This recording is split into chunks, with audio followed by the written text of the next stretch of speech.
एक बार की बात है, एक सिपाही छुट्टियां बिताने के लिए अपने घर जा रहा था। जब वह अपने गांव जाने के लिए गाड़ी से उतरा तो एक और मुसाफिर उसके साथ हो लिया। इस मुसाफिर को भी उसी तरफ किसी दूसरे गांव जाना था।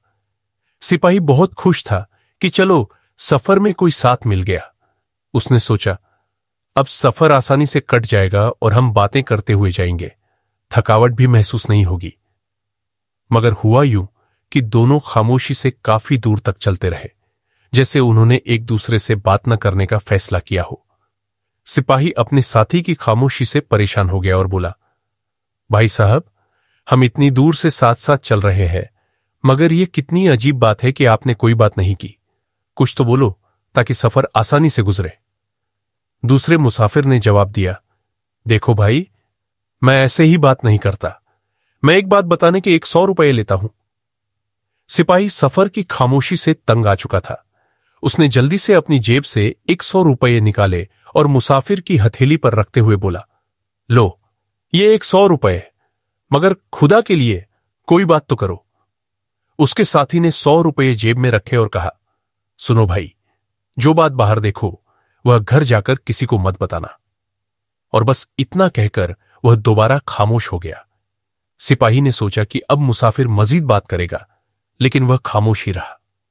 थोड़ी देर की खामोशी के बाद सिपाही फिर परेशान हो गया और बोला, भाई साहब, आपने 100 रुपये भी ले लिए और एक बात कहकर फिर से चुप हो गए। भला ऐसे भी कहीं सफर कटता है, खुदा के लिए कुछ और बात करो। मुसाफिर ने जवाब दिया, मैंने तुम्हें बताया नहीं था कि मैं ऐसे ही बात नहीं करता। मैं एक बात का 100 रुपये लेता हूं। सिपाही को गुस्सा आया। उसने जेब से फिर 100 रुपये निकाले और मुसाफिर के हाथ में रखते हुए कहा, लो, ये 100 रुपये रखो। मुसाफिर ने वह 100 रुपये भी अपनी जेब में रख ली और बोला, सुनो भाई, किसी बात पर शर्त मत लगाना। और इतना कहकर वह फिर खामोश हो गया। सिपाही का ख्याल था कि वह 100 रुपये लेने के बाद मजीद बात करेगा, मगर वह फिर खामोश ही रहा। इस तरह थोड़ा और सफर तय हुआ कि सिपाही को फिर से बेजारी महसूस होने लगी और उसने कहा, भाई साहब, तुमने 100 रुपये और ले लिए, मगर एक बात कहकर फिर से खामोश हो गए। यह भी कोई बात करने का तरीका है? ऐसे सफर कैसे गुजरेगा? कोई और बात करो। मुसाफिर ने फिर जवाब दिया, मैंने तुम्हें बताया नहीं था कि मैं एक बात का 100 रुपये लेता हूं। सिपाही ने जोश में आकर 100 रुपये और जेब से निकाले और उसकी हथेली पर रखते हुए कहा, लो, ये 100 रुपये और लो, मगर कोई बात करो खुदा के लिए। मुसाफिर ने 100 रुपये जेब में रखे और फिर कहा, सुनो भाई, जो वादा करो उसे पूरा करो। और इतना कहकर वह फिर खामोश हो गया। सिपाही ने सोचा कि अब तक यह शख्स मुझसे 300 रुपये ले चुका है, अब तो जरूर बातें करेगा। लेकिन वह चुप रहा और चुप ही रहा। सिपाही बस कहने ही वाला था कि वह उससे कोई और बात करने की फरमाइश करे कि थोड़ी दूर चलने के बाद वह जगह आ गई जहां से दोनों के रास्ते अलग हो रहे थे। इस जगह पहुंचकर मुसाफिर ने कहा, लो भाई, यहां से हमारे रास्ते अलग हो जाते हैं। तुम अपने गांव जाओ, मैं अपने गांव जाता हूं, मगर जाने से पहले मैं तुम्हें एक बात जरूर बताऊंगा। तुमने एक नहीं बल्कि पूरे 300 रुपये खर्च करके मुझसे 3 बातें खरीदी है। अगर इन पर अमल करोगे तो हमेशा फायदे में रहोगे। और हां, क्योंकि तुमने मेरे साथ इतना दूर सफर किया है, इसलिए मुझ पर तुम्हारा एक और हक बनता है। तुम कभी भी किसी मुश्किल में फंस जाओ तो बिना किसी झिझक के मेरे पास आ जाना। लोग मुझे अक्लमंद बाबा जी कहते हैं और इस जगह से 4 कोस चलकर जो पहला गांव आता है वही मेरा गांव है। वहां पहुंचकर तुम जिस किसी से मेरा पता पूछोगे वह तुम्हें बता देगा। अच्छा, अब खुदा हाफिज। इतना कहकर अक्लमंद बाबा जी अपने रास्ते पर चल दिए।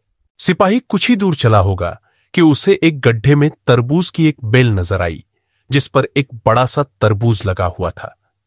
वह हैरान होने लगा कि यह तो तरबूज का मौसम नहीं है, मगर फिर इसमें तरबूज कैसे लग गया।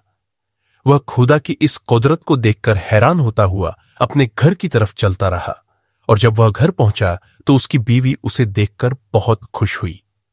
उसने जल्दी जल्दी पराठे और अंडे का सालन तैयार किया। सिपाही को बहुत जोर से भूख लगी हुई थी। उसने जल्दी जल्दी पराठे खाए और फिर पेट पर हाथ फेरते हुए एक बड़ी सी डकार ली और कहने लगा, कुदरत के खेल भी कितने अजीब होते हैं। मैंने रास्ते में एक अजीब बात देखी है जिससे अब तक हैरान हो रहा हूं। बीवी ने हैरान होकर पूछा, कैसी बात? सिपाही ने जवाब दिया कि रास्ते में सड़क से हटकर एक तरफ एक बड़े से गड्ढे में तरबूज की बेल पर एक बड़ा सा तरबूज लगा हुआ था। यह कैसे हो सकता है? बीवी बोली, यह तो तरबूज का मौसम ही नहीं है। यही बात तो हैरानी की है, सिपाही ने कहा। नहीं नहीं, बीवी ने कहा, तुम्हें धोखा हुआ होगा। नहीं, मैंने अपनी आंखों से देखा है। अरे भाई, हम भी तो सुने, क्या देखा है तुमने? बाहर से आवाज आई। सिपाही और उसकी बीवी दोनों चौंक कर दरवाजे की तरफ देखने लगे। दरवाजे में सिपाही का एक पुराना दोस्त खड़ा था जिसका नाम नाजिर था। सिपाही आगे बढ़कर अपने दोस्त से गले मिला और उसे अपने पास बिठाया। नाजिर ने बैठते ही कहा, अब तो बहुत दिनों बाद आए हो दोस्त। हां भाई, सिपाही ने जवाब दिया, छुट्टी ही नहीं मिलती थी। छुट्टी मिलते ही सीधा इधर चला आया हूं। बीवी हंसते हुए कहने लगी, और आते ही एक ऐसी बात बताई है जिसका मुझे यकीन ही नहीं आता। इन्होंने रास्ते में एक तरबूज की बेल देखी है और कह रहे हैं कि इसमें इतना बड़ा तरबूज लगा हुआ था। हां हां, मैंने अपनी आंखों से देखा है, सिपाही ने कहा। मगर तरबूज का तो यह मौसम ही नहीं है, नाजिर ने कहा। मौसम तो है ही नहीं, सिपाही ने कहा, मगर मैंने अपनी आंखों से देखा, एक गड्ढे में एक बेल पर लगा हुआ था। तुम चाहो तो मैं तुम्हें भी दिखा सकता हूं, कुछ ज्यादा दूर नहीं है। मैं नहीं मानता, नाजिर ने कहा। तुम सिपाही लोगों को ऐसी झूठी सच्ची बातें बनाने की आदत होती है। मैं शर्त लगाकर कह सकता हूं कि तुम झूठ कह रहे हो। इस पर सिपाही ने कहा, और मैं शर्त लगाकर कह सकता हूं कि मैं सच कह रहा हूं। इस पर सिपाही की बीवी कहने लगी, इस बात का फैसला तो अभी हो जाएगा, तुम दोनों वहीं जाकर देखाओ, झूठ सच का फैसला अपने आप हो जाएगा। मगर मुझे पहले ही यकीन है कि तुम झूठे हो। मैं सच्चा हूं, नाजिर बोला। रही शर्त। ठीक है, सिपाही ने कहा। अब तो देर हो चुकी है, नाजिर ने कहा। मैं सुबह सवेरे ही आ जाऊंगा, फिर तुम मुझे उस जगह पर ले चलना। अगर वहां तरबूज हुआ तो तुम जीते और मैं हारा, अगर वहां तरबूज न हुआ तो मैं जीता और तुम हारे। शर्त जीतने वाले को यह हक्का होगा कि वह हारने वाले के घर की जिस चीज को हाथ लगाएगा वह उसकी हो जाएगी। मंजूर है? मंजूर है, सिपाही ने कहा। नाजिर उठ खड़ा हुआ और कहने लगा, लो अब मैं चलता हूं और सुबह सवेरे ही आ जाऊंगा और फिर हम उस जगह पर चल पड़ेंगे। अकल की जीत अगले दिन सुबह ही नाजिर आ पहुंचा और सिपाही उसे लेकर उस गड्ढे की तरफ रवाना हो गया जहां उसने तरबूज की बेल पर तरबूज लगा हुआ देखा था। आखिर वह एक कोस, लगभग 3 किलोमीटर का फासला तय करते हुए उस जगह पर पहुंचे। सिपाही नाजिर को लेकर उस गड्ढे में उतरा तो एक नजर डालते ही उसके होश उड़ गए। वहां तरबूज तो क्या, तरबूज की बेल का भी कोई नामो निशान नहीं था। भाई, कहां है तुम्हारा तरबूज? नाजिर ने कहा। कल तो यही था, सिपाही ने कहा। मैंने अपनी आंखों से देखा था।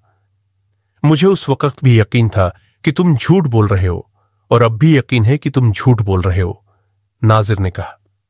सिपाही कहने लगा, मैंने खुद उसे अपनी आंखों से देखा है। ऐसा लगता है जैसे कोई जानवर उसे बेल समेत ही खा गया है। अब जो तुम्हारा दिल चाहे वह कहो। नाजिर ने हंसते हुए कहा, अब तुम घर वापस चलो और मैं तुम्हारे घर की जिस चीज को भी हाथ लगाऊंगा वह मेरी हो जाएगी। सिपाही ने कोई जवाब नहीं दिया और मुंह लटकाए हुए घर वापस आ गया। नाजिर ने जो चाल चली थी वह सिपाही के वहम व गुमान में भी नहीं थी। सिपाही के घर से उठकर वह उस गड्ढे के पास आ गया था और उस बेल को जड़ समेत उखाड़कर कहीं दूर फेंक आया था। इस तरह से उसने शर्त जीतने का पहले ही पक्का इंतजाम कर लिया था। सिपाही शर्त तो लगा चुका था मगर शर्त हार भी चुका था। अब वह यह सोच रहा था कि नाजिर न जाने उसके घर की कौन सी चीज को हाथ लगा दे और शर्त के मुताबिक उसे वह चीज देनी पड़े। अगर उसने मेरे किसी बेटे को हाथ लगा दिया तो, या उस गाय को छू लिया जो रोज 30 सेर दूध देती है और उस जैसी गाय इस इलाके में किसी के पास भी नहीं, या अल्लाह, मैं क्या करूं? ये क्या बिना सोचे समझे मैंने क्या मुसीबत मोल ले ली? वह इन्हीं सोचों में डूबा था कि उसे अक्लमंद बाबाजी का ख्याल आया कि उसे अक्लमंद बाबाजी के पास जाना चाहिए। हो सकता है कि उनकी मदद से वह इस मुश्किल से निकल जाए। अक्लमंद बाबाजी की मदद यह सोचकर उसने नाजिर से कहा, इससे पहले कि मैं तुम्हारी शर्त पूरी करूं, मुझे इजाजत दो कि मैं अपने एक दोस्त से मिलाऊं। उसके बाद तुम मेरे घर की जिस चीज को हाथ लगाओगे वह मैं तुम्हें दे दूंगा। नाजिर ने दिल में सोचा कि शर्त तो मैं जीत ही चुका हूं, अब एक आध दिन इंतजार करने में क्या फर्क पड़ता है। उसने सिपाही को इजाजत दे दी कि वह जाकर अपने दोस्त से मिलाए। सिपाही सीधा अक्लमंद बाबाजी के गांव की तरफ चला। एक गली में कुछ बच्चे खेल रहे थे। उसने उन बच्चों से पूछा, बच्चों, तुम अक्लमंद बाबाजी का घर जानते हो? हां, जानते हैं, बच्चों ने कहा। तो जरा बता दो मुझे, सिपाही ने कहा। शरारती थे, कहने लगे, नहीं मियां, आपने हमें बहुत सारा गुड़ देने का वादा किया है, हम एक सेर गुड़ नहीं लेंगे, वादे के मुताबिक बहुत सारा गुड़ दीजिए। सिपाही ने दुकानदार से कहा, अच्छा भाई, इन्हें 2 सेर गुड़ दीजिए। बच्चे फिर कहने लगे, नहीं, हम 2 सेर नहीं, हम बहुत सारा गुड़ लेंगे। सिपाही ने गुड़ की मिकदार 2 सेर से 3 सेर और 3 से 4, 4 से 5 सेर कर दी। मगर शरारती बच्चे एक ही बात पर अड़े हुए थे कि आपने हमें बहुत सारा गुड़ देने का वादा किया है। बच्चों और सिपाही के दरमियान बहस पड़ गई तो दुकान के सामने लोगों का हुजूम लग गया। शोर सुनकर अक्लमंद बाबाजी अपने घर से बाहर निकले और सिपाही को बच्चों और बहुत से लोगों में घिरा हुआ पाया तो वह आगे बढ़कर सिपाही से गले मिले और कहने लगे, अरे भाई, तुम और ये कैसा हुजूम लगा रखा है तुमने बच्चों के साथ? सिपाही ने जवाब दिया, मैंने इनसे आपका घर पूछा था और इन्हें बहुत सारा गुड़ देने का वादा किया था। अब मैं इन्हें 1 सेर गुड़ देता हूं तो भी नहीं मानते, 5 सेर गुड़ देता हूं तब भी नहीं मानते। बस एक ही बात पर अड़े हुए हैं कि हमें बहुत सारा गुड़ दो। समझ नहीं आ रहा कि इनसे कैसे जान छुड़ाऊं। यह सुनकर अक्लमंद बाबाजी ने कहा, पहली बात तो यह है कि तुम्हें इन बच्चों से वादा नहीं करना चाहिए था, और अब वादा किया है तो पूरा भी करो। ये तो किसी तरह मानते ही नहीं। सिपाही ने कहा, आप ही कुछ करें। अच्छा, यह कहकर अक्लमंद बाबाजी ने दुकानदार से 1 सेर गुड़ लिया और फिर दुकानदार से तराजू लेकर उसके एक पलड़े में 1 पाव गुड़ रखा और दूसरे पलड़े में 3 पाव गुड़ रखा और फिर बच्चों से मुखातिब होते हुए कहा, क्यों भाई, इनमें थोड़ा गुड़ कौन सा है? बच्चों ने पाव गुड़ की तरफ उंगली से इशारा कर दिया और बहुत सारा गुड़ कौन सा है? बच्चों की उंगलियां 3 पाव गुड़ की तरफ उठ गई। इस पर अक्लमंद बाबाजी ने कहा, लो, उठाओ ये अपना बहुत सारा गुड़ और यहां से भाग जाओ। लड़के 3 पाव गुड़ लेकर वहां से चले गए और अक्लमंद बाबाजी सिपाही को लेकर अपने घर आ गए। उन्होंने उसकी मेहमान नवाजी की और घर की खैर खैरियत पूछी। सिपाही ने एक ही सांस में अपनी सारी मुश्किल सुना दी। अक्लमंद बाबाजी ने एक गहरी सांस ली और फिर बोले, मेरे भाई, तुमने 300 रुपये देकर 3 बातें खरीदी थी, मगर उनमें से एक पर भी तुमने अमल नहीं किया। अगर तुम उन पर अमल करते तो आज तुम्हें यह दिन नहीं देखना पड़ता। मैंने तुमसे पहली बात यह कही थी कि जो बात बाहर देखो वह घर जाकर मत बताओ। इसके बावजूद तुमने बाहर देखी हुई बात घर जाकर बताई और तुम पर मुश्किल आई। दूसरी बात यह कही थी कि किसी बात पर शर्त मत लगाओ। इसके बावजूद तुमने शर्त लगाई और उसका नतीजा तुम्हारे सामने है। और तीसरी बात यह कही थी कि जो वादा करो उसे पूरा करो। इस पर अमल न करने की वजह से अभी अभी तुम इसका नतीजा देख चुके हो। खैर, जो हुआ सो हुआ। तुम मुश्किल के मारे यहां आए हो तो तुम्हें इस मुश्किल से निकालना मेरा फर्ज है। इसके बाद अक्लमंद बाबाजी ने सिपाही को चंद बातें समझाई कि उसे क्या करना है और किस तरह करना है। उसके बाद उन्होंने इसरार करके सिपाही को एक रात अपने घर में अपने पास रखा। दूसरे दिन सिपाही अक्लमंद बाबाजी से इजाजत लेकर अपने घर पहुंचा और जाते ही नाजिर को बुलाया। सिपाही ने उससे कहा, मुझे जिस आदमी से मिलना था मैं मिल आया हूं और अब वादे के मुताबिक तुम्हारी शर्त पूरी करने के लिए तैयार हूं। तुम कल सुबह यहां आ जाना। उसके बाद तुम मेरे घर की जिस चीज को हाथ लगाओगे वह तुम्हारी हो जाएगी। नाजिर ये सुनकर बहुत खुश खुश अपने घर की तरफ चला गया। उसके मन में लड्डू फूट रहे थे कि बस अब सिपाही की गाय मेरे कब्जे में आ जाएगी।